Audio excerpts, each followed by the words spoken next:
I'm Leo Vance, I'm 27 now, but this story really begins 5 years ago, when my own family labeled me a worthless college dropout and threw me out onto the street with nothing but the clothes on my back and a beat-up laptop. Before I tell you about the moment their jaws hit the floor at what was supposed to be their proudest family event, do me a favor and let me know where you're watching from in the comments below. It's always incredible to see how far these stories can reach. Alright, let's get into it. Picture this. The grand ballroom of the Northgate Country Club, the kind of place where the air itself smells expensive. A mix of professionally arranged lilies, old money, and a faint hint of smug satisfaction. Massive chandeliers dripped crystal light onto at least 50 tables, each draped in immaculate white linen. Men in tailored tuxedos and women in shimmering evening gowns moved through the room with the easy grace of people who had never known a day of hardship. This was my sister Isabel's medical school graduation party, a monument to her success, meticulously crafted by my parents. And I, the family ghost, their greatest failure, was standing right in the middle of it all. 5 years. It's a strange measurement of time. Long enough to build a new life from scratch, but short enough that the sting of old wounds can still feel fresh. I wore a charcoal gray suit, custom-made. A quiet statement of a world they couldn't even imagine I was a part of. I had changed, and not just the suit. The desperate, hollowed-out 22-year-old they'd thrown away was gone. In his place stood a man they walked right past, their eyes sliding over me as if I were part of the catering staff. The irony was so thick I could taste it. I saw them holding court near the grand piano, the center of their own universe. My father, Richard Vance, was telling a story, his voice booming with a manufactured joviality that made my teeth ache. My mother, Eleanor, stood beside him, smiling a tight, perfectly practiced smile, her diamonds catching the light. And there was Isabel, the golden child, radiant in a white designer dress, accepting congratulations like a queen receiving her subjects. They were a perfect portrait of success and affluence, a complete and utter lie. I was nursing a glass of sparkling water, observing from the shadows, when a woman with sharp, intelligent eyes and an undeniable air of authority approached me. "I don't believe we've been introduced," she said, her voice warm but firm as she extended a hand. "I'm Evelyn Reed, Dean of the medical school." I shook her hand. It was a firm, no-nonsense grip. "Leo, it's a pleasure to meet you, Dean Reed." "Leo," she repeated, her brow furrowing just slightly as she tried to place me. "Are you a colleague of Isabel's?" I took a slow sip of water, my eyes drifting over to my sister, who was now posing for a photo with our beaming parents. "You could say I know her," I replied, the words laced with an irony only I could understand. The dean followed my gaze. "Ah, the Vances, powerful family. Richard has been an incredibly generous donor to the university's new research wing." She turned back to me, her expression one of polite curiosity. "So, how exactly do you know her?" I let the question hang in the air for a moment. I met her eyes and gave a small, unreadable smile. "You have no idea." They had no idea who I was, what I had become, or why I was really there. They saw a stranger in a nice suit. They were about to see the ghost they thought they had buried 5 years ago. My father was walking towards the small stage now, tapping a champagne flute with a spoon for attention. The show was about to begin. But to understand the explosion that was coming, you need to understand the long, slow burn that led to it. You need to go back 5 years, to the night my world ended so a new one could begin. 5 years earlier, the Vance family home was less of a home and more of a museum dedicated to my sister's achievements. Her trophies lined the mantelpiece. Her academic awards were framed in the hallway, and dinner conversations orbited her like planets around a sun. My father, Richard, presided over the dinner table like a judge, and I was perpetually on trial for the crime of not being Isabel. "Isabel, your debate coach called me today," my father would announce, slicing into a piece of steak. "Said your rebuttal in the finals was the sharpest he's seen in a decade. A born litigator, that's what he called you. Of course, you'll make a better doctor." "Oh, Richard, don't embarrass her," my mother Eleanor would say, though her eyes shone with pride. "She's just naturally gifted at everything she does." Isabel would give a small, practiced shrug. It was nothing, really. Then, the full weight of their attention would pivot to me, and the temperature in the room would drop by 20 degrees. Leo, my father would sigh, putting down his fork. Your academic advisor called me, too. Said you're in danger of failing corporate finance. It's not that I can't do it. I try to explain, my voice small. It's just, I don't find it engaging. My mind wanders. Wanders where, son? He'd ask, his voice dripping with condescension. To your little doodles? Doodles. That's what they called my passion. My art. My future. To them, my sketchbooks were evidence of a defective mind, a distraction from the real world of business and finance he had preordained for me. The pattern was established long before college. I remember in high school, I submitted a piece to a statewide art competition. It was a complex digital painting I had spent over 100 hours on. Against all odds, I won. First place. It came with a small scholarship and a letter of commendation from the governor. I was ecstatic. I ran home, clutching the award, my heart pounding with a desperate need for their approval. I found them in the kitchen, celebrating. Isabel had gotten a 98 on a chemistry midterm. A midterm. Mom, Dad, look! I burst out, holding up the plaque. I won. First place in the state. My mother took it from me, glanced at it, and set it on the counter with a thin smile. Oh, that's lovely, dear. Very creative. She immediately turned back to my sister. A 98, Izzy. Your father and I are taking you out to the Clove for dinner to celebrate. The plaque sat on the counter, forgotten. My victory, my passion, my moment, it was an afterthought. An interruption to the main event, which was, as always, Isabel. It was a clear message. Your achievements are a cute hobby. Hers are the family legacy. That night at the dinner table, with the threat of failing finance hanging in the air, I decided to try one last time. I had been working on a branding package for a fictional charity, something I'd poured my soul into. I know the finance stuff is a struggle. I began, my hands clammy under the table. But I wanted to show you what I have been working on. I slid my laptop onto the table and opened the file, revealing a complete set of logos, color palettes, and mock-ups. It's a concept for a nonprofit that helps homeless youth. I was thinking about how branding can build trust and... Isabel snorted into her water glass. You're building a fake brand for fake homeless people while you're about to be a real failure in a real class. The cruelty of it winded me. I looked to my parents for defense, for any sign of support. I found none. My father stared at the screen for a long moment, his expression unreadable. For a split second, I allowed myself a flicker of hope. Maybe this time he'd see. Maybe he'd understand. He closed the laptop, gently but with a horrifying finality. Leo, he said, his voice dangerously quiet, your sister is learning how to save human lives. You are wasting your time, my money, and this family's patience on make-believe. There is no future in this. The world doesn't pay for doodles. It pays for results. He stood up from the table. Your mother and I are paying for a business degree. You will pass your classes, you will graduate, and you will join my firm. That is the only result I will accept. This discussion is over. He walked out of the room. My mother followed, not even giving me a backward glance. I was left alone at the giant mahogany table, surrounded by the ghosts of 1,000 similar conversations. In that moment, I knew I couldn't do it anymore. Hope was a luxury I could no longer afford. Their love wasn't unconditional. It was a performance bonus for a job I didn't want, and I was about to be fired. The final confrontation wasn't a spontaneous explosion.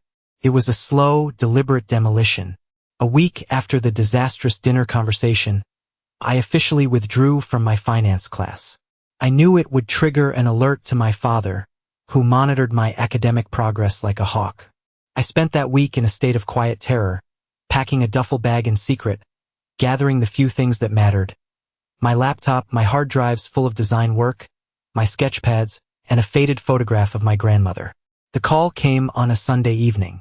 My office, now, was all my father said before hanging up. The The study felt like a courtroom. My father sat behind his massive desk. My mother stood by the fireplace, her arms crossed, her expression like stone. My academic withdrawal notice was on the desk between us. "Explain this," my father said. It wasn't a question. It was a command. "I can't do it, Dad," I said, my voice steadier than I expected. "I'm not a businessman. I'm a designer. I've enrolled in 2 online design certification courses. I'm going to build a portfolio and get a job in a field I'm actually good at." "You are good at what I tell you you're good at," he roared, slamming his fist on the desk, making the lamp jump. "You are a Vance. We are not flighty, starving artists. We are leaders, financiers. Do you have any idea the shame you are bringing on this family?" "What shame?" I shot back, my own voice rising. "The shame of being different? The shame of not being a carbon copy of you? Or is it just the shame of having a son who isn't Isabel?" That hit a nerve. My mother flinched. "Do not bring your sister into this," she hissed. "Your sister has worked for everything she has. She has never disappointed us. You do nothing but disappoint. I disappoint you because I'm not her." I was on my feet now, my fists clenched. "I could cure cancer and you'd be disappointed it wasn't a high-yield investment. You've never once, not once, supported a single thing that I genuinely cared about." "Support?" My father laughed, a harsh, ugly sound. "We gave you a life of privilege, a roof over your head, food on the table, a top-tier education that you are now throwing in the garbage. That is support. What you're asking for isn't support, it's endorsement of a fantasy. And we will not endorse failure." He stood up and walked around the desk until he was standing directly in front of me, looking down at me with utter contempt. "So here are your choices, Leo. You will re-enroll in your classes tomorrow morning and you will beg your professor for a second chance. Or you will walk out that door and you will never come back. If you choose this ridiculous design path, you are no longer our son. We will cut you off completely. No money, no contact, nothing. You will be on your own." I looked at him, at his furious, unyielding face. I looked at my mother, who was watching me with cold, dead eyes. There was no negotiation here. No room for compromise. This was an ultimatum. Be them or be nothing. A strange calm settled over me. The fear was gone, burned away by years of accumulated pain and resentment. The choice was so stark, so absolute, that it was actually simple. "I guess I'm on my own then," I said quietly. I turned without another word and walked out of the study. My duffel bag was already by the door. As I reached for the handle, my mother's voice, sharp as broken glass, cut through the silence behind me. "You're nothing but a worthless, ugly college dropout," she said, her voice dripping with venom. "Don't you dare show your face in this family again. Don't you dare." I didn't look back. I opened the heavy oak door, stepped out into the cold night air, and heard the deadbolt slide shut behind me. The sound was deafeningly final. It was the sound of my old life ending. I was 22 years old, homeless, and disowned.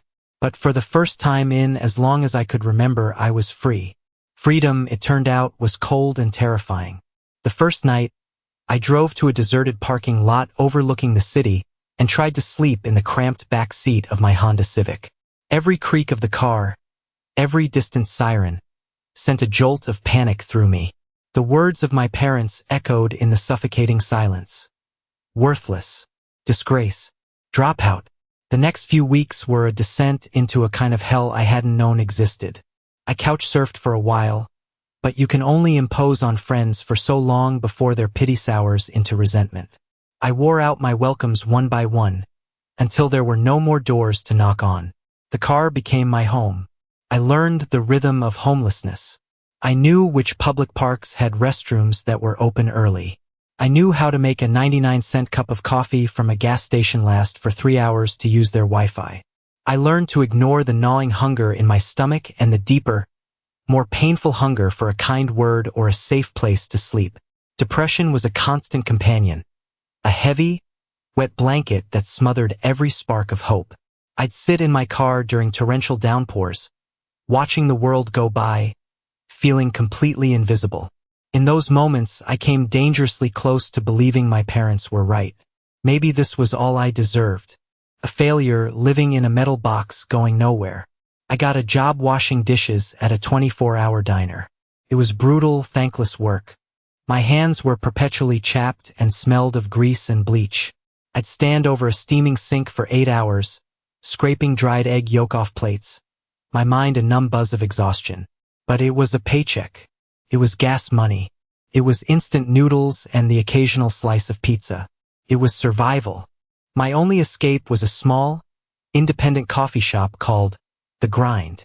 It had comfortable, worn-out armchairs, a tolerant owner, and most importantly, reliable Wi-Fi. It became my lifeline. After my shift at the diner, I'd go to a truck stop to take a cheap shower, put on my one clean shirt, and head to the grind. There, in my corner chair, I would open my laptop and I would work. I wasn't just doodling anymore. I was studying. I devoured online tutorials on typography, UI/UX design, and branding strategy. I dissected the work of great designers. And I created. I poured all the loneliness, all the anger, all the shame into my designs. It was the only time I felt like I had a voice, a purpose. I had noticed her before. A woman with dark, intelligent eyes who was always there, tapping away furiously on her own laptop. We were both members of the unofficial Grind Office Club. We'd exchange polite nods, but that was it. Her name, I'd learned from the baristas, was Chloe. One evening, she broke the unspoken code of silence. I was working on a particularly complex logo, getting frustrated, and I must have let out an audible sigh. "Code not compiling?" she asked, not looking up from her screen. "Something like that," I mumbled. "Just design stuff." "Let me see," she said, surprising me. She got up and walked over, peering at my screen. I felt a flush of embarrassment, expecting the same dismissal I'd gotten my whole life. She was silent for a long moment, studying the intricate lines and negative space of the logo. "That's clever," she said finally.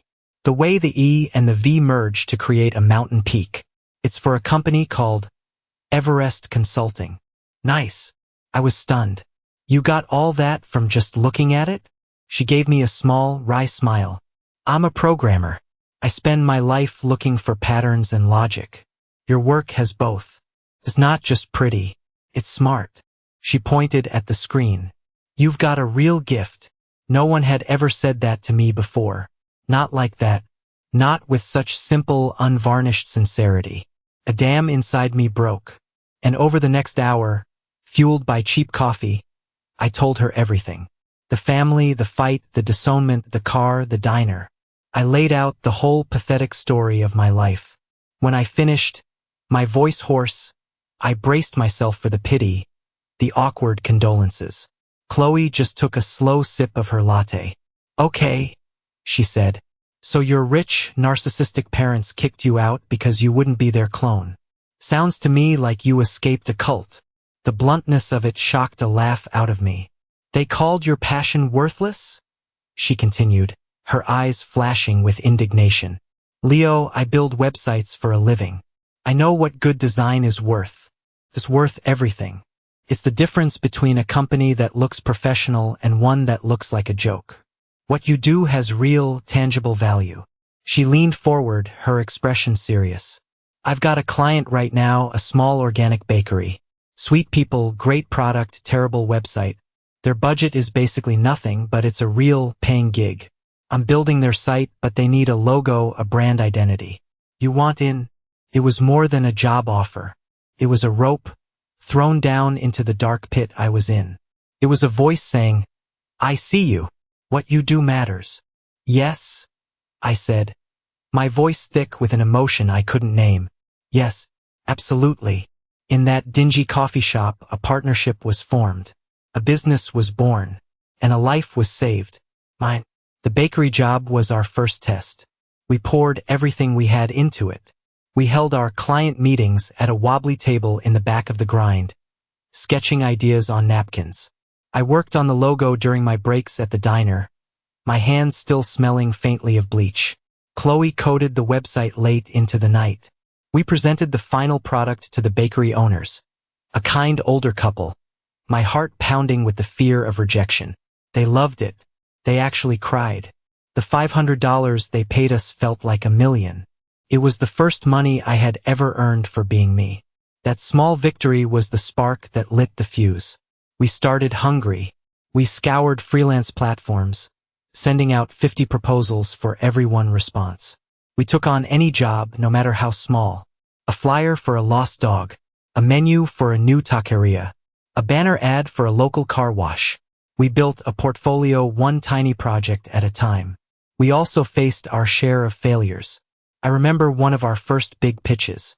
It was for a small chain of fitness studios.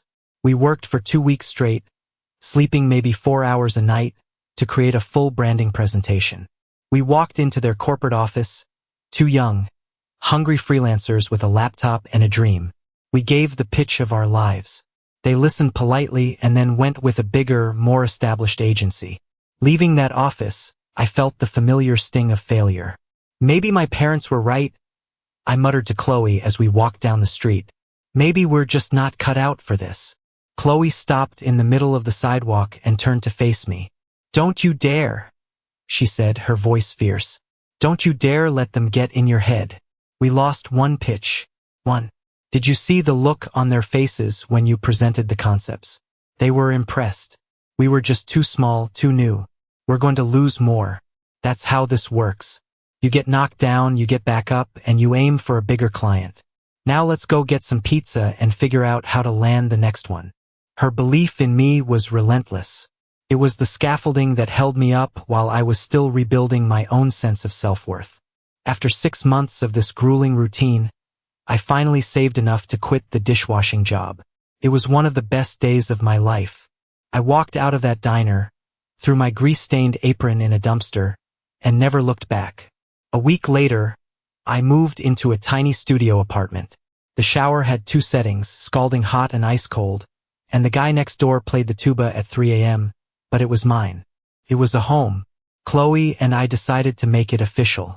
We pooled our meager savings, registered an LLC, and gave our partnership a name. Innovate Leo. It was Chloe's idea. "Because you're the innovator," she said.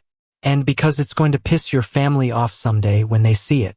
We moved from the coffee shop to a shared co-working space, a single desk that we split.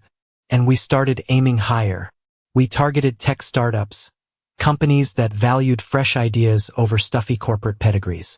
Our portfolio, once filled with small local businesses, started to include sleek, modern brands. Our big break came about 1.5 years in. We landed a meeting with Mark Jennings, the notoriously demanding CEO of a rising star in the fintech world, Viridian Dynamics. Every design agency in the city was vying for their rebranding contract. We were the undeniable underdogs. We walked into a boardroom that overlooked the entire city. I was terrified, but as I started talking about the design philosophy, about the story we wanted to tell with their brand, the fear melted away. I was in my element. When I finished, Jennings was quiet, staring at the presentation. He turned to his board members, then back to us. "Everyone else who pitched us gave us a prettier version of what we already are," he said, a slow smile spreading across his face. "You two just showed me what we could become." We walked out of that building with a contract that had so many zeros on it, I thought it was a typo. That night, sitting with Chloe on the floor of our tiny co-working space, surrounded by empty pizza boxes, I finally understood. My father was wrong. The world did pay for doodles, and it paid very, very well. That contract wasn't just a foundation for our company. It was the foundation for the rest of my life. 5 years is a lifetime. The man who received that email on a Tuesday afternoon was a stranger to the boy who had been kicked out of his home. That boy was scared, broken, and desperate. This man was the CEO of his own company. Innovate Leo had a team of 12 brilliant employees, a waiting list of clients, and a reputation for being one of the most creative agencies in the country. I owned a condo downtown with a view that still took my breath away. The dull ache of my family's betrayal had faded, replaced by the vibrant, demanding pulse of a life I loved. I had built a fortress around myself, not of anger, but of success and new relationships. My team wasn't just my employees. They were my family. Chloe was my partner in every sense of the word, the sister I should have had. The Vances were a chapter in a book I had long since closed and put on a high shelf to gather dust. Then the email arrived. It was from a Helen Gable, a name that dredged up memories of my mother's charity luncheons and the cloying scent of Chanel No. 5, a professional gossip columnist who disguised herself as a housewife. The subject line was almost comically cheerful. A celebration for Isabel. My immediate visceral reaction was to slam my laptop shut. It felt like a home invasion, a violation of the safe world I had so carefully constructed. My finger hovered over the delete button, my heart hammering against my ribs. A full-blown fight-or-flight response. "Leo, you look like you're about to throw your computer out the window," Chloe said from her desk. Her ability to read my mood was almost telepathic. I swallowed hard, forcing the panic down. "It's from them," I said, my voice strained. "Well, from one of their cronies." I turned the monitor so she could see. She read the ostentatious digital invitation, her lips thinning into a hard line. A photo of Isabel, looking impossibly perfect in her cap and gown, smiled out at us. "Richard and Eleanor Vance request the pleasure of your company." "The nerve," Chloe said, her voice a low growl. "After 5 years of absolute, deafening silence. They send this? What do they want? For you to show up and applaud?" "I don't know, and I don't care," I said, my voice harder than I intended. "I'm deleting it." "Wait," she said, putting a hand on my arm. "Don't. Not yet. Just think for a second." "There's nothing to think about," I shot back. "Going there would be like a sheep willingly walking back into the slaughterhouse. I have nothing to say to them." "I know," she said patiently. "This wouldn't be for them. It would be for you." I stared at her, uncomprehending. "For me? Why on earth would I want to put myself through that?" "Because," she said, her gaze steady and serious, "you're not the same person who left that house, Leo. That boy was a victim. He was powerless. The man sitting in this chair right now is one of the most successful designers in this city. You don't have to go and hide. You have the right to walk into that room with your head held high and let them see exactly who they threw away. You don't have to say a word. Your presence alone would be the final chapter. It would be closure." I hated that she was making sense. The thought of facing them filled me with a cold dread. But the image she painted of walking in there not as their failure, but as my own success was undeniably compelling. It was a chance to rewrite the ending of my own story, an ending they wouldn't control. "I don't know, Chloe," I said, the conflict warring inside me. "It feels dangerous." "The most dangerous things are sometimes the most necessary," she replied. I leaned back, the invitation burning on my screen. I still couldn't shake the feeling that something was wrong. This wasn't a gesture of reconciliation, however twisted. It was a move, a calculated, strategic move. My family never did anything without an agenda, and I was about to find out exactly what it was. The feeling of a chess piece being moved into position wouldn't leave me. For 2 days I agonized over the invitation. Chloe's logic was sound.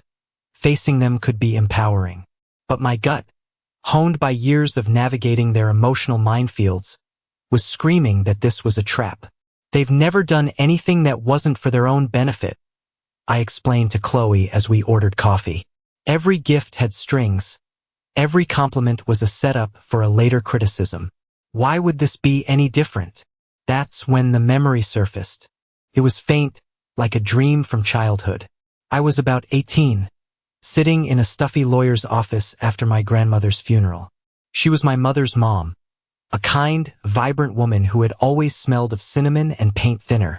She was an amateur artist herself and the only person who had ever bought me a professional set of sketch pencils. I remembered the lawyer, a dry man named Mr. Abernathy, talking about her will. He mentioned something about a significant inheritance, for both me and Isabel, managed in a trust. My parents had quickly shushed him, saying they would handle the complexities. I was too deep in grief to care about money, so I had let it go. Until now. The moment I got back to the office, I called Sam Chun. "Sam, I need you to do some digging for me," I said, and proceeded to lay out the whole bizarre situation. The 5 years of no contact, the sudden, formal invitation, and my hazy memory of a trust fund. A trust fund with your parents as executors? Sam's voice immediately lost its casual tone and became razor-sharp. And a sudden invitation right at the 5-year mark? Leo, that is a colossal red flag. In legal terms, 5 years is a magic number for a lot of things, including statutes of limitation and abandonment clauses in wills and trusts. An abandonment clause? I repeated, a cold knot forming in my stomach.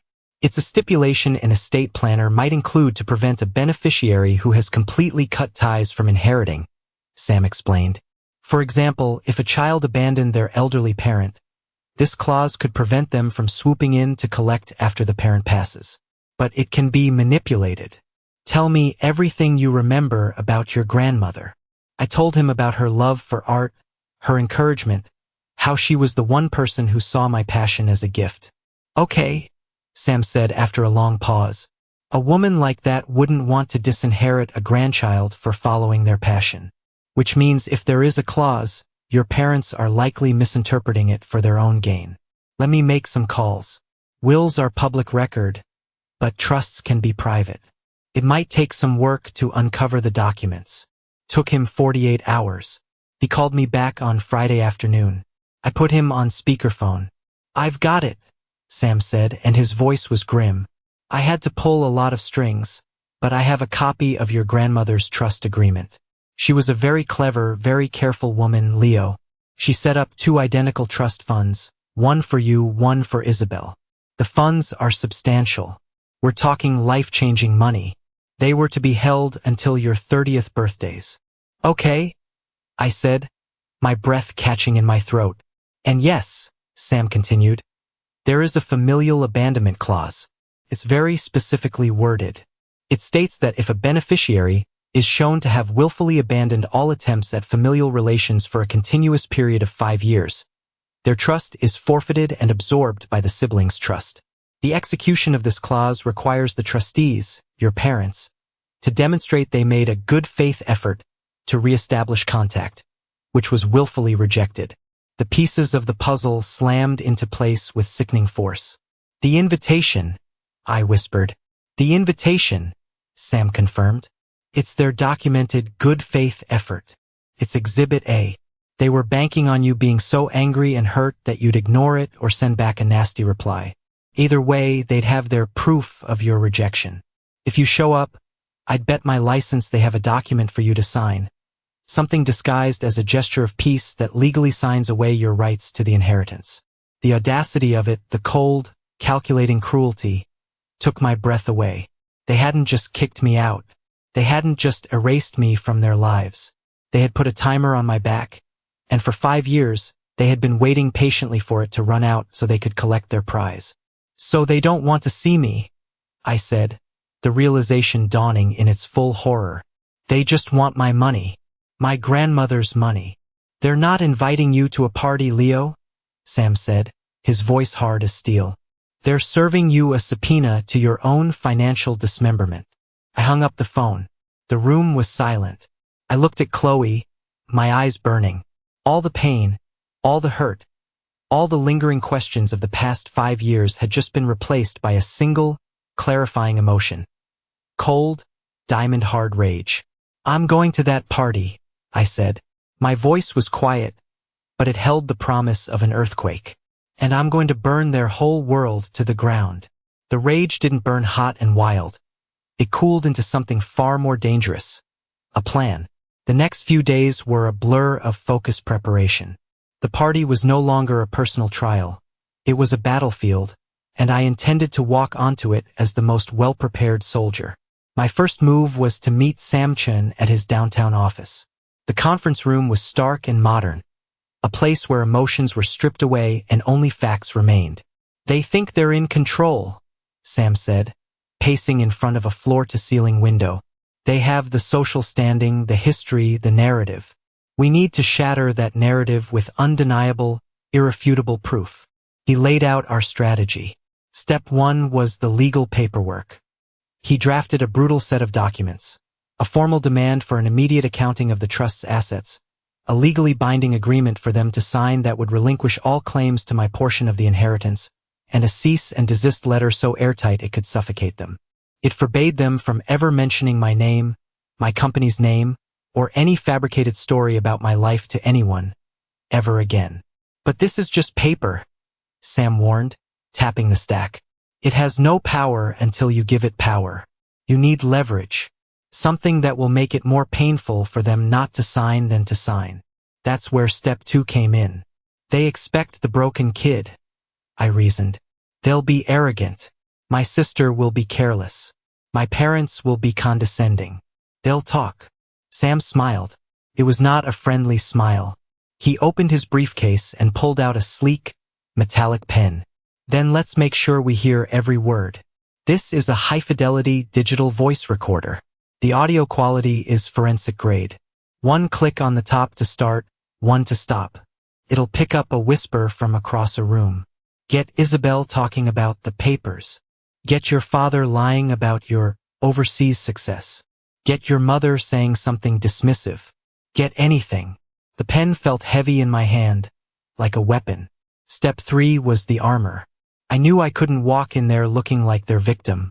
I went to a tailor my father despised for being too modern and had a suit made. Charcoal gray wool, sharp lines, perfect fit. It was a suit that didn't scream for attention. It commanded it. It was the physical manifestation of the man I had become. The night before the party, I was in my condo practicing. I stood in front of a mirror, trying to project an aura of calm confidence I didn't entirely feel. What would I say? How would I react when I saw them? A wave of anxiety washed over me. The old fears, the old feelings of worthlessness, were still there, lurking beneath the surface. My phone buzzed. It was Chloe. Final pre-battle check-in, she said. How's the soldier? Nervous? I admitted, my voice barely a whisper. What if I can't do it, Chloe? What if I see them and I just freeze? You won't, she said, her voice a rock of certainty. Listen to me, Leo. Tomorrow, when you walk into that room, I want you to remember something. Remember sleeping in your car on that freezing November night. Remember the smell of the dishwater at the diner. Remember losing that first big pitch and feeling like a failure. And then, I want you to remember landing the Viridian Dynamics contract. Remember hiring Maya and seeing the look on her face when you told her her work was brilliant. You did that. All of it. They didn't. They have no power over you anymore. You are not their son walking into a family party. You are the CEO of Innovate Leo walking into a business negotiation. And you are going to win. Her words were like a shot of adrenaline to the heart. She was right. This wasn't about family anymore. This was business. And it was time to close the deal. The moment I stepped through the grand doors of the Northgate Country Club, I felt the shift. It was like passing through an invisible barrier into a foreign country where I used to live. The air was thick with the same cloying perfume, the same entitled laughter, the same polite, meaningless chatter. But this time I wasn't a part of it. I was an observer, a ghost at their feast. I took a glass of water from a tray and found a strategic position by a large marble pillar. It gave me a clear view of the room's main traffic areas. I was a chameleon, blending in perfectly. My suit was just as expensive as theirs, my posture just as confident. And because of that, I was utterly invisible to the people who should have recognized me most. My father was the center of a circle of portly, gray-haired men, all laughing uproariously at one of his jokes. My mother, a vision in emerald green, was accepting compliments on the party's decor. Isabel was surrounded by a coterie of friends, all fawning over her. I watched them for 20 minutes. They moved past my pillar, sometimes only feet away, without a single glance in my direction. They were looking for familiar faces, important people. I was neither. Then I saw a face I did recognize. Helen Gable, the woman who sent the email, was bearing down on me, her eyes alight with the thrill of a fresh piece of gossip. You must be a friend of Isabel's from the hospital, she gushed, offering a cheek for a kiss I didn't take. I'm Helen Gable, a dear friend of the family. Leo, I said simply, not offering a last name. Leo, what a strong name. It's just such a tragedy that Richard and Eleanor's own son couldn't be here, she said, lowering her voice to a conspiratorial whisper. He's in Europe, you know, an incredible success in the import-export business. But so busy, he hasn't been home in years. Eleanor is just heartbroken, though she'd never show it. The ease with which she recited the lie was stunning. It was their official story, disseminated to their entire social circle. I just nodded, a grim smile playing on my lips. What a shame, I said. Just as she was about to pry for more information, a warm voice saved me. Leo, by God, is that really you? I turned to see Professor Alistair Finch, my former art history professor, weaving his way through the crowd. His face was etched with genuine delight and surprise. Professor Finch, I said, my smile real for the first time that night. It's good to see you. Good to see you? My boy, it's wonderful to see you, he exclaimed, shaking my hand vigorously. He looked me up and down. The last I heard from your father, you were shipping goods across the Atlantic. This is a pleasant surprise. You look fantastic. Life is treating you well. I've been lucky, I said, the understatement of the century. Nonsense, he scoffed. Luck has nothing to do with it. Talent is what you have. I always said it. A true artist's eye. It was a crime to keep you chained to a balance sheet. As we were catching up, I saw my chance. Isabel, looking annoyed, had broken away from her friends and was heading toward a secluded alcove to take a call. I excused myself from Professor Finch, promising to catch up later. I followed her at a distance, my hand going to my jacket pocket. I rounded a corner decorated with a large floral arrangement, putting me just out of her line of sight but only 10 feet away. I clicked the top of the pen.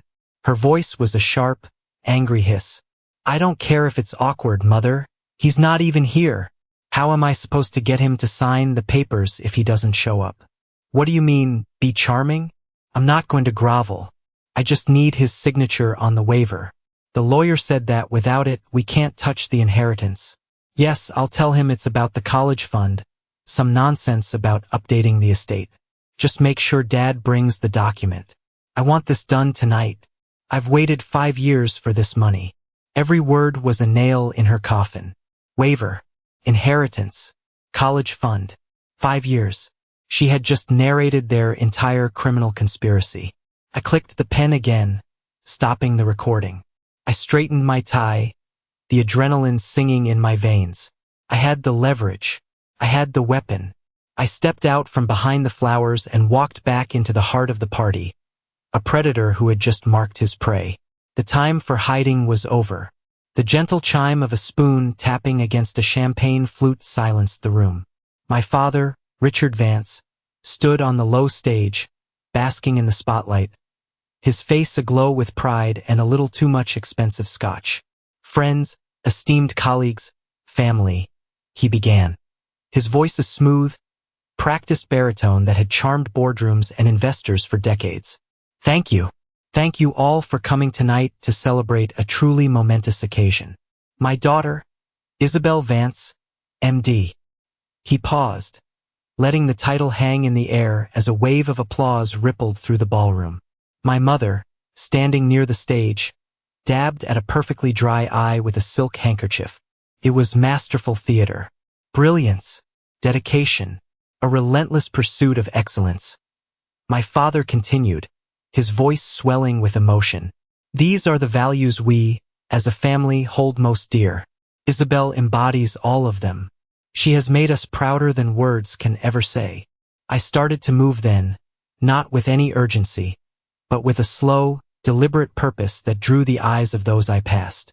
I saw Professor Finch speaking with Dean Reed near the side of the stage. My destination was clear. I was positioning my key witnesses. Of course, my father went on. Isabel is not our only child, and not our only source of pride. Many of you have been asking about my son, Leo. He adopted a look of fond, fatherly regret. He sends his deepest apologies that he couldn't be with us tonight. As you know, his work has him based in Europe. He's built a tremendously successful import-export business from the ground up. It's a demanding field, but he's thriving. We are so proud of both our children and the incredible paths they've chosen. The lie was so polished, so complete, it was almost impressive. He wasn't just erasing me. He was replacing me with a more acceptable version, a son who had succeeded on his terms. I reached the spot next to Professor Finch just as a sneering voice cut through the air. "Well, I'll be damned," the voice said. I didn't have to turn to know it was Ben Carter, the college sycophant. He had positioned himself with Isabel's friends, and he was speaking loudly enough for everyone in a 20-foot radius to hear. "Leo Vance. I thought the Vances had fumigated and gotten rid of their pest problem years ago." A few of his friends snickered. Dean Reed's polite smile tightened. Professor Finch's face clouded over with anger. "What are you doing here, Vance?" Ben pressed on, emboldened by the attention. "Did your doodle business go bust? Here to ask Daddy for a loan." This was their narrative of me, the pathetic failure, the charity case. Ben was just their unwitting mouthpiece. I met his gaze across the small space between us. I didn't give him the satisfaction of a reaction. I just held his stare, my expression unreadable. Before the silence could become awkward, Professor Finch stepped forward, his posture radiating academic authority. "Ben, your memory must be failing you," he said, his voice calm but with an edge of steel. "I remember Leo as one of the most intellectually curious and creatively gifted students I had the pleasure of teaching. His decision to leave the business program wasn't a failure. It was an act of profound intellectual courage. He chose to pursue his actual talent instead of a path of least resistance." Ben's smug expression dissolved into confusion. He had been publicly corrected by a respected academic. I just meant," he stammered, looking to his friends for support they didn't offer. "I know exactly what you meant," I said, my voice quiet but carrying the weight of finality. I turned my back on him, a gesture of complete dismissal, and focused my attention back on the stage. My father was raising his glass. "So a toast. To my daughter, the doctor, and to the Vance family, a legacy of success." "To success," the crowd echoed. As the applause died down, I caught my father's eye. He was looking right at me. The jovial mask dropped. His face cycled through a series of emotions in a split second. Confusion, disbelief, recognition, and then a surge of pure, undiluted fury. The look in his eyes said it all. "How dare you show your face here? How dare you ruin our perfect night?" He had no idea. The night was just getting started, and I wasn't there to ruin it. I was there to end it. As my father stepped off the stage, his face a thundercloud of controlled rage, Dean Evelyn Reed intercepted him, her smile bright and completely genuine. She was the only one in our immediate vicinity who hadn't sensed the tectonic plates shifting beneath the ballroom floor. "Richard, what a moving speech," she said, shaking his hand. "You and Eleanor must be floating on air tonight." She then turned her warm gaze to me. "And what a wonderful surprise that your son could make it after all. You must be so thrilled to have him home." My father's jaw was so tight I could see the muscle jump. "Leo's presence is unexpected," he managed to grind out, his eyes boring into me with a look that could curdle milk. "Well, I for one am absolutely delighted," Dean Reed said, her tone shifting seamlessly from social grace to professional purpose. "In fact, it's a stroke of incredible luck. Mr. Vance," she said, now addressing me directly, her voice crisp and focused, "I've been hoping to get a meeting with you for weeks. My team has been hitting a brick wall with your assistant. The university's board has just approved a comprehensive, multi-year rebranding initiative for the entire medical school and its 5 affiliated hospitals. It's a massive undertaking, a 7-figure project." She paused, letting the weight of that number settle. My father's angry expression was morphing into one of confusion. My mother and Isabel, drawn by the strange energy, had moved closer. After an exhaustive 6-month search, Dean Reed continued, her eyes alight with professional admiration. Reviewing proposals from every top agency in the state, the board has made a unanimous decision. The firm we've chosen, the firm we believe is the only one with the vision to execute this, is Graduatio. The silence that followed was not merely an absence of noise. It was a physical presence. It was a vacuum that sucked the air out of the room. I could feel the individual heartbeats of the people around me. My father stared at her, then at me, then back at her. His brain was visibly short-circuiting, trying to process the impossible words he had just heard. Innovate, Leo? He stammered, the name foreign and strange on his tongue. What are you talking about? His company? Dean Reed said, a hint of confusion in her own voice now, as if she couldn't comprehend why this wasn't common knowledge. Leo Vance is the founder and chief creative officer of Graduatio. Honestly, Richard, you should be boasting. They're the most sought-after design and branding agency on the entire West Coast right now. We were genuinely concerned he wouldn't even have time for a project of our scale. This was it. The moment of detonation. The perfect, beautiful, catastrophic twist. The validation wasn't coming from my mouth. It was coming from the dean of my sister's medical school. A woman whose opinion and whose money held more weight in my father's world than anything I could ever say or do. My mother's perfectly lipsticked mouth fell open. A tiny, almost silent gasp escaped her lips. Her face went as white as the tablecloths. Isabel looked as if she had been physically struck, her eyes wide with a dawning horror.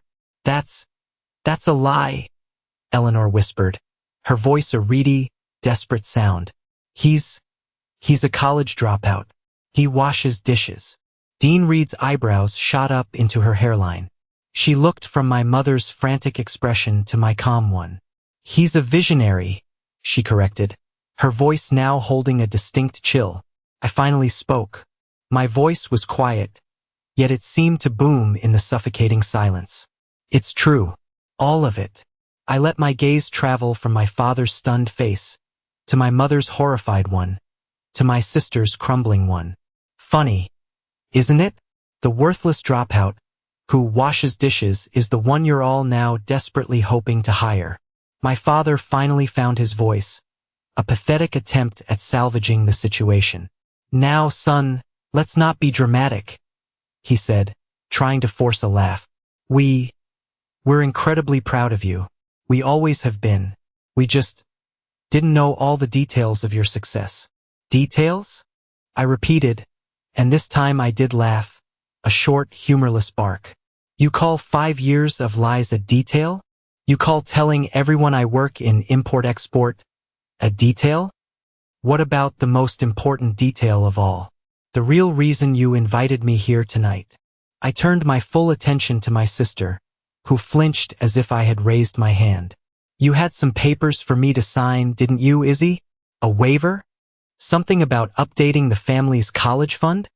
Or should we be more honest and call it what it is? A coordinated, 5-year plot to commit fraud and steal my inheritance from our grandmother. That is a vile, disgusting accusation, my mother shrieked, her carefully constructed composure shattering completely. Is it? I asked calmly. I reached into my jacket pocket and pulled out the pen. I held it up between my thumb and forefinger. Because this pen is a digital recorder. And it has a crystal clear recording of you, Isabel, on the phone with Mother not 2 hours ago, outlining your entire plan. Every single sordid detail. I didn't have to play it. The sight of the pen, combined with the absolute certainty in my voice, was enough. The color drained from Isabel's face. My father looked at the pen as if it were a snake poised to strike. The small crowd of onlookers around us gasped. The whispers were no longer whispers. They were a rising tide of scandal. The Vances, the perfect family. Thieves, liars, frauds. Their reputation, the currency they valued above all else. Above decency, above honesty, above their own son, was going up in flames. And I was the one holding the match. This was the moment everything changed. The moment I finally took back control of my life. Thank you for sticking with me to this point. You guys are amazing. If you could, Please hit that like button and comment the number 1 down below, just so I know you've been on this journey with me. It not only helps more people find this story, but it also lets me know that my experiences mean something to someone out there. Your support is the biggest motivation for me to continue sharing the rest of this journey. The implosion was swift and total. The party died. The music faded. The laughter stopped. The only sound was the rising murmur of shocked whispers. Guests who had been fawning over my parents' minutes before were now staring, their faces a mixture of pity and contempt. My family had become a spectacle, a real-life soap opera unfolding in the middle of the ballroom. My father, a man who had commanded boardrooms his entire life, was rendered utterly impotent. He opened his mouth, then closed it again, no words coming out. He was a king whose castle had just crumbled around him, leaving him exposed and powerless on a pile of rubble. My mother was the first to react. Her instinct for self-preservation, honed over a lifetime of social climbing, took over. She grabbed my father's arm. "Richard, we're leaving. Now," she hissed, her voice low and venomous. She tried to pull him, but he was frozen. Isabel, however, completely fell apart. Her perfect night, her coronation, was now a public trial where she was the lead defendant. Sobs racked her body, ugly, gasping sounds. "You ruined it!" she shrieked at me, tears carving black mascara tracks down her pale cheeks. "You ruined everything. This was my night. It was supposed to be about me." The breathtaking narcissism of her outburst, even now, was astounding. After being caught in a conspiracy to defraud me, her primary concern was that her party was spoiled. "You ruined your own night, Isabel," I replied, my voice calm and even. The anger had passed, leaving behind a cold, clear emptiness. "You ruined it 5 years ago when you stood by and watched them throw me out. You ruined it every day since when you let them lie about me. And you sealed the deal tonight when you tried to steal from me. This isn't on me. This is the bill for your own actions finally coming due." Dean Reed, looking mortified to be caught in the middle of this domestic warfare but also undeniably resolute, stepped forward. She addressed my parents with a tone that was pure ice. "Richard, Eleanor, I agree with your wife. It is time for you to leave." The command was unmistakable. She then turned to me, and her expression softened fractionally. "Leo, my office will be in touch with your office on Monday morning to schedule a preliminary project meeting." It was a public execution of their social standing. In front of everyone, she had dismissed them and legitimized me. That's what finally broke my father's paralysis. The thought of losing the university's prestige, the social capital of being a major donor, was more horrifying to him than anything else. He allowed my mother to drag him away, his movements stiff and jerky like a puppet with its strings cut. Isabel stumbled after them, her sobs echoing in the now silent room. As they made their retreat, pushing through the crowd of staring guests who parted for them as if they were lepers, my mother turned her head and shot me one last look. It was not a look of sadness or regret. It was a look of pure, unadulterated hatred. It was the look you give to an enemy who has burned your city to the ground. It was the last real emotion I would ever see from her. Professor Finch came over and laid a heavy hand on my shoulder. His eyes were misty. "Leo," he said, his voice thick, "that was the bravest thing I have ever witnessed. I am so sorry you had to do it. But my God, I am proud of the man you have become." I could only nod, a lump forming in my throat. I looked around the room, at the debris of a life I never wanted and a family I no longer had. I didn't feel triumphant. I didn't feel happy. I just felt quiet. For the first time in 5 years, the roaring in my head, the constant need to prove, to fight, to survive had finally stopped. There was only silence. And in that silence, there was peace. The conference room at Sam Chen's law firm was aggressively neutral. Beige walls, a polished mahogany table, and a single, sterile floral arrangement. It was a room designed to strip away emotion and leave only the cold, hard facts of legal agreements. I was there first, sitting at the head of the table. Chloe sat to my right, a silent, unwavering pillar of support. She wasn't just my business partner. She was my family, and she had insisted on being there to witness the final act. They arrived precisely on time, trailed by their lawyer, a man who looked like he hadn't slept in a week. They were a pathetic sight, stripped of their country club glamour. My father's expensive suit seemed to hang off him, his usual robust confidence replaced by a sullen, resentful slump. My mother wore dark sunglasses, even indoors, a failed attempt to hide the bitterness in her eyes. Isabel was a ghost, pale and silent, staring at a fixed point on the table. Sam entered, all brisk efficiency. He didn't offer condolences or pleasantries. He was a surgeon here to make a clean incision. "Good morning," he said, placing a thick stack of documents in the center of the table. "We are here today to finalize the resolution regarding the trust fund established by the late Martha Duinter for her grandson, Leo Vance. We will also be executing a permanent severance agreement." He slid the documents towards their lawyer. "The terms are non-negotiable. Your clients," he said, with a slight nod in their direction, "will immediately sign over any and all trustee authority they hold over Mr. Vance's inheritance. They will sign a binding relinquishment of any and all claims, now and in the future. And they will sign this cease and desist letter." Their lawyer, a man named Donald, began to read, his face growing paler with each paragraph. He leaned over and whispered frantically to my father, who just stared blankly, a broken man.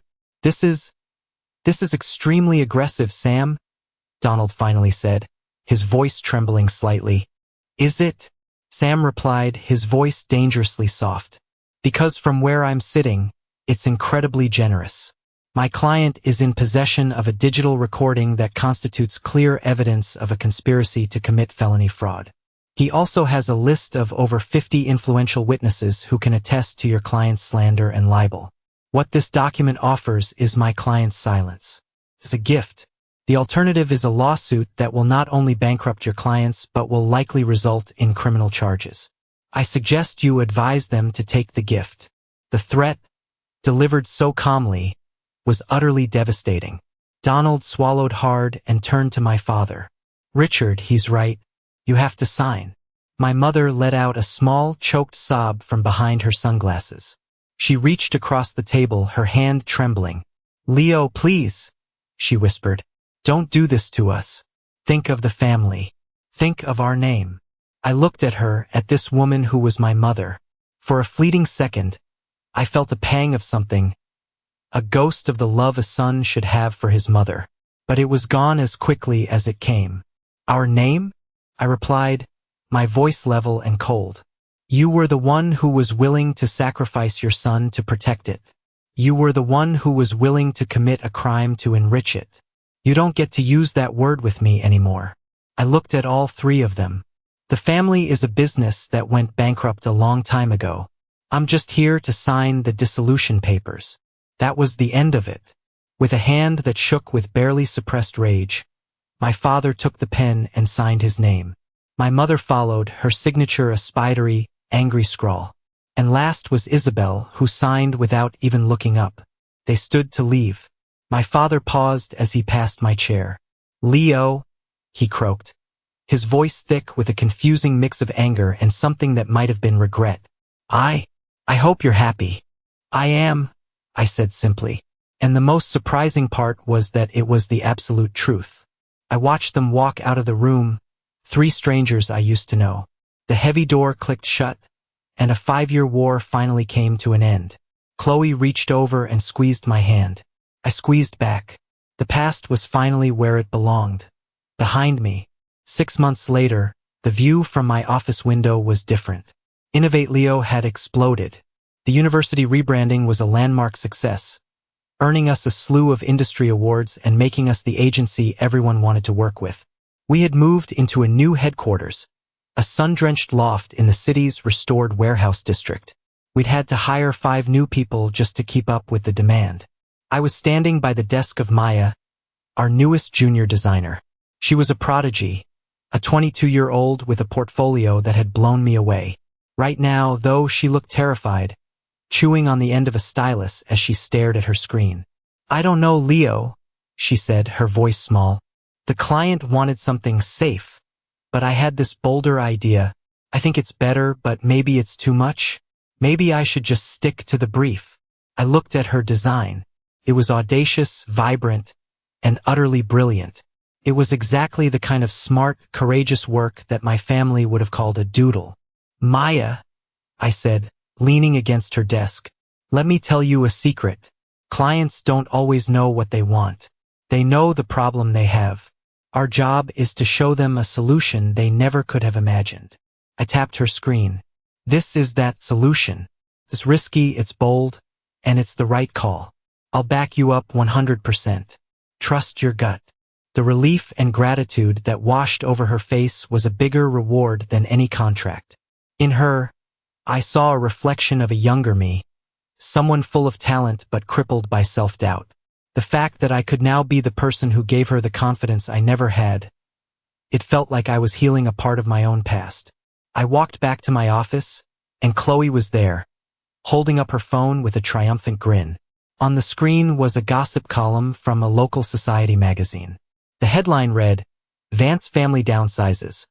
Northgate Mansion sold in quiet off-market deal. Looks like the mighty have fallen, Chloe said, not without a hint of satisfaction. I heard from a friend at the club that they were basically forced out. No one wanted to do business with Richard anymore after the incident. They lost half their clients in a month. I read the short article. It mentioned they had moved to a smaller condo across town. It was a concrete consequence, a tangible result of their actions. I expected to feel a surge of vindictive pleasure. Instead, I felt nothing.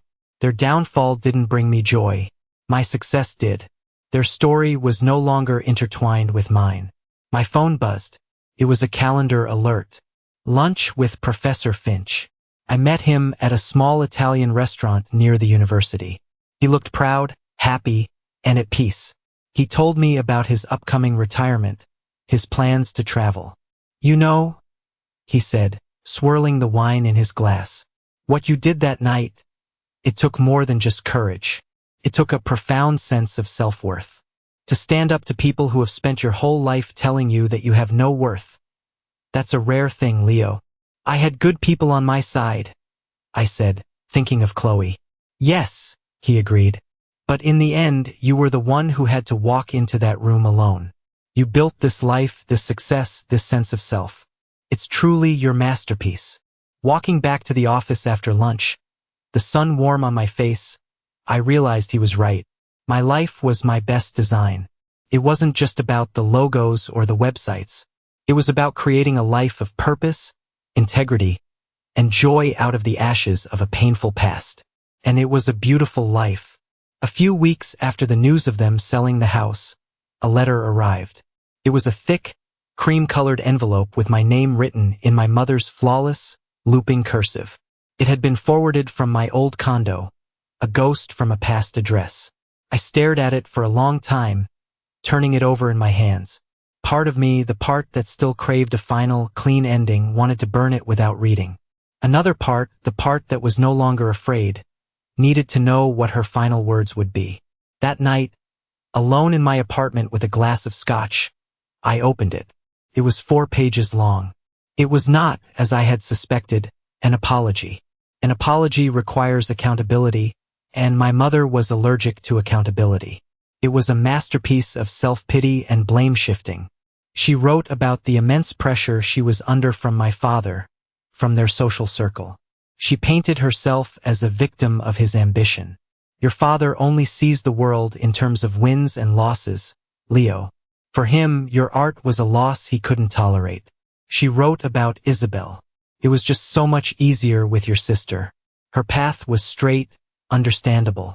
Yours was confusing. We didn't know how to support you because we didn't understand what we were supposed to be supporting. Then came the part that was meant to be her checkmate, her final absolution. It was about my Aunt Caroline. You must also understand we were being influenced by others. Your aunt, Richard's own sister, was a constant voice in our ears. I remember after you won that art prize in high school, Caroline called me. I can still hear her voice. Eleanor, you must be firm with him. He'll end up a bohemian. living in some filthy apartment, embarrassing us all. She told Richard you were weak, that you needed a strong hand. She was the one who first used the word dropout. She planted these seeds of fear in us. Leo, we were just trying to protect you from the future she painted. Aunt Caroline, the one who always gave me the sympathetic smiles and the secret $20 bills. She had been the saboteur, the hidden manipulator, whispering poison into their ears to maintain the family's pristine social armor, which she also wore. It was the last pathetic piece of a very pathetic puzzle. The letter ended with the closest thing to a plea she could manage. The sale of the house has been a terrible blow. Your father is not himself. I am writing to you now to ask if you can find it in your heart to understand the position we were in. Perhaps, when things have settled, we can find a way to move forward. Move forward. The audacity of it. As if this were a simple misunderstanding that could be smoothed over with brunch. I read the letter again, and a profound sense of clarity washed over me. For years, I had craved an apology, an admission of guilt. I realized now I would never get one because they were incapable of it. Their entire world was built on a foundation of excuses. And I no longer needed them to admit they were wrong to know that I was right. I folded the letter, slid it back into its envelope, and placed it in a wooden box on my bookshelf. I wasn't keeping it as a wound to be revisited. I was keeping it as a receipt, proof of a debt that had been paid in full, proof that I had bought my freedom, and the price had been my entire past.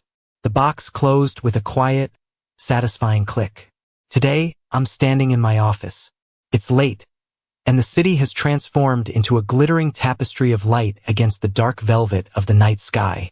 It's a view I never get tired of, a constant reminder of the world I built instead of the one I was given. For so many years, my horizon was limited by the opinions of two people. Their definition of success, of worth, of love was the only one I knew. I spent so much of my life trying to contort myself to fit into the tiny, suffocating box they had built for me, and then hating myself when I couldn't. Getting kicked out of that house felt like the end of the world. In reality, it was the beginning. It was a forced emancipation. It taught me that sometimes, the most loving thing a family can do is let you go, even if they do it with cruelty instead of grace. Their rejection was the catalyst that forced me to define myself, for myself. The world is so much bigger than the people who try to make you small. Your value isn't something that can be granted or revoked by your parents, your teachers, or your peers. It's inherent. It's the spark in your mind, the passion in your heart, the unique and unrepeatable combination of talents that only you possess. The labels they try to stick on you, dropout, failure, disgrace, they're just words. They're echoes from a past that you don't have to live in. I still think about that night at the party. I think about the look on my father's face when Dean Reed said the words, "Innovate Leo." It wasn't just shock. It was a fundamental breakdown of his entire worldview. In that one moment, his reality was shattered. He learned that the son he had written off as worthless had become more successful, on his own terms, than he ever could have imagined. I didn't need to shout. My success was the roar that silenced all their noise. A message from Chloe pops up on my screen, pulling me from my thoughts. It's a photo of our whole team at our company retreat last weekend, all of us laughing, arms around each other. The caption reads, "Best family ever." I smile. She's right. Family isn't just about the blood you share. It's about the people who show up. The people who believe in you when you don't believe in yourself. The people who cheer for your victories and help you up after your failures. Looking out at the endless horizon, I feel a profound sense of gratitude, not for the hardship, but for the strength it forged in me. My past does not define me, but it did create me. And I am finally, deeply, and unapologetically happy with the man I have become. Thank you so much for listening to my story. I hope it resonated with you in some way. It's a strange and often difficult journey to find your own path, especially when the people closest to you are the ones standing in the way. I'm curious, have you ever been in a situation where you had to choose between who you are and who your family wanted you to be? Share your story or your thoughts in the comments below. And if you haven't already, Please hit that like button and subscribe so you don't miss what's next. Your support truly means the world.